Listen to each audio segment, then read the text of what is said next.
मला माहित आहे सगळ्या लाडक्या बहिणींचा गोंधळ उडालाय.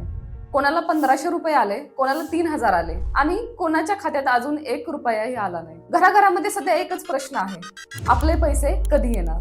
मी काल एक रील टाकली होती आणि त्याखाली एवढ्या कमेंट्स आल्या की ते पाहून मला खरंच कळालं की सगळ्या लाडक्या बहिणींचा काय गोंधळ उडाला आहे ते.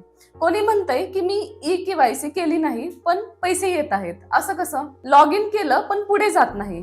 कोणी पासवर्ड विसरलेला आहे, कोणाला पुढे लॉग इन कसं करायचं ते समजत नाहीये. कोण म्हणतंय की जून पासून पैसेच आले नाहीयेत. काही जण हे सुद्धा म्हणतायत की केवायसी केली नव्हती तरी रेग्युलर हप्ता येतोय, तर ते कसं? एक कमेंट अशीही होती की ज्या महिला अपात्र आहेत त्यांना पैसे येत आहेत आणि ज्या खरंच गरजू आहेत त्या मात्र वंचित राहत आहेत. हा सगळा गोंधळ का होतोय? म्हणूनच आज मी थेट आपलं जे पोर्टल आहे लाडकी बहीण योजनेचं ते चेक केलं. जे आकडे समोर आले ते ऐकून तुम्हाला सुद्धा धक्का बसेल. पोर्टलवर एकूण अर्ज आले आहेत 1,12,70,261 आणि त्यापैकी मंजूर झालेले अर्ज आहेत 1,06,69,139. म्हणजेच 6 लाखांपेक्षा जास्त अर्ज मंजूर झालेले नाहीत. यामध्ये केवायसी न झालेली कारणं, अपूर्ण कागदपत्र, चुकीची माहिती किंवा काही तांत्रिक कारणामुळे होल्ड झालेले अर्ज असू शकतात. आता अंदाज लावण्यात काहीच अर्थ नाही. मी तुम्हाला डायरेक्ट दाखवते की तुम्ही स्वतः तुमचा अर्ज कसा चेक करू शकता. मोबाईलवर जाऊन क्रोम किंवा गुगल ओपन करा, तिथे टाईप करा लाडकी बहीण म्हणून. तिथे जी आपली साईट आहे मुख्यमंत्री माझी लाडकी बहीण योजना ही ओपन झालेली दिसेल. आता इथं तुम्ही क्लिक करा.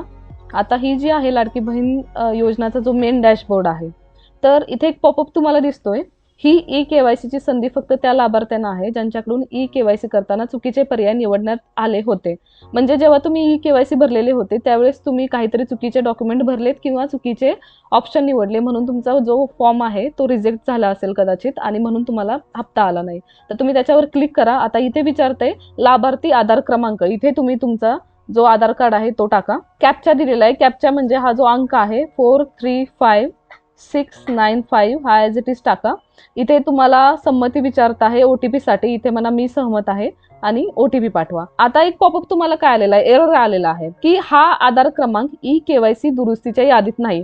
याचा अर्थ तुम्ही जी तुमची डिटेल दिलेली होती किंवा जो ऑप्शन निवडलेला होता तो बरोबर आहे. पण आता तुमचा प्रश्न असा आहे की जर तुमची ही केवायसी चुकीची झाली नाहीये तर तुम्हाला अजून हप्ता का आला नाही? तर ते स्टेटस चेक करण्यासाठी तुम्ही इथून बॅक जा.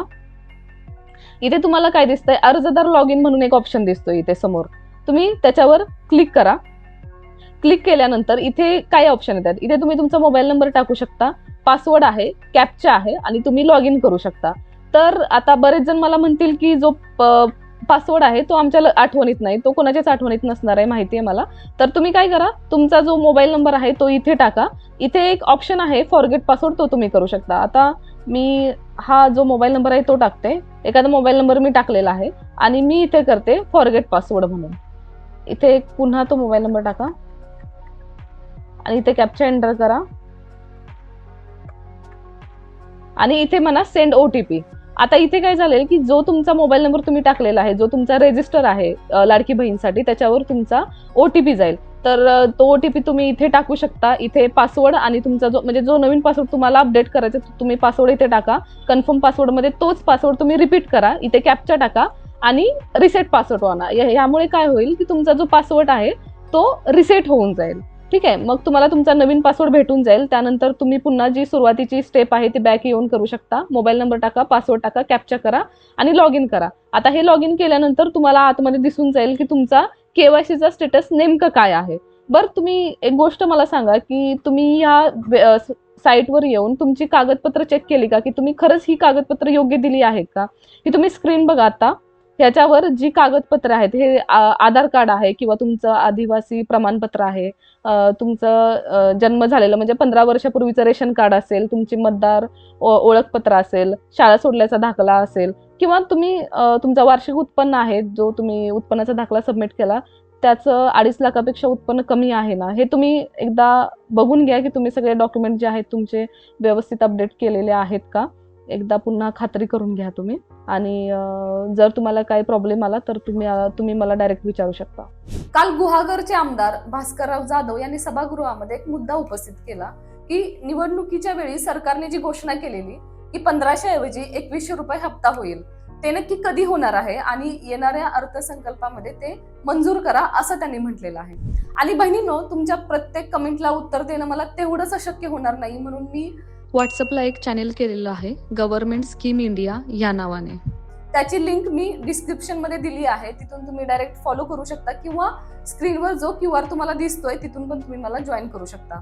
तिथे मी तुम्हाला थेट मदत करणार आहे. तुम्हाला नेमका कोणत्या गोष्टीवर प्रॉब्लेम येतोय, नेमकं कुठे चुकतंय, काय दुरुस्त करायचं आहे, तिथे मी रेग्युलर तुम्हाला अपडेट देणार आहे.